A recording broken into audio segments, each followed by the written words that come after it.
કોઈ 80 વર્ષના દાદા સાથે જો કોઈ ગાળાગાળી કરતું હોય તો સહન પણ ના કરવું જોઈએ.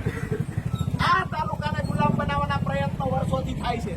આ ઓફિસની અંદર તાલુકા પંચાયતમાં કોઈ જાય, બે ભાજપના લંગુડિયાઓ બેઠા હોય ત્યાં આવીને કે શું કામ હતું, કેમ આવ્યા? દેલાભાઈ ટીડીઓની ઓફિસ છે, આ કોઈના બાપની જાગીર નથી. અહીંયા ટીડીઓની ઓફિસ છે, આ સરકારી પ્રોપર્ટી છે. બંને ઓફિસો કોઈ ભાજપનો નેતા ત્યાં ખુરશી ડાળીને બેસીને આપણને સવાલો કરશે?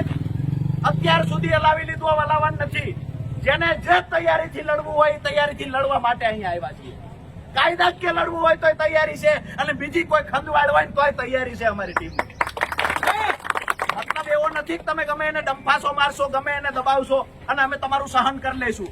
અત્યાર સુધી તાલુકાના દરેક ગામડાના દરેક મતદારોએ સહન કર્યું, દરેક સરપંચોએ સહન કર્યું, ટકાવારી માંગવામાં આવી, સહન કરી. બિલકુલ સહન હવે કરવાનું નથી. તમને સારું લાગે એ કરી લેવાની છૂટ છે.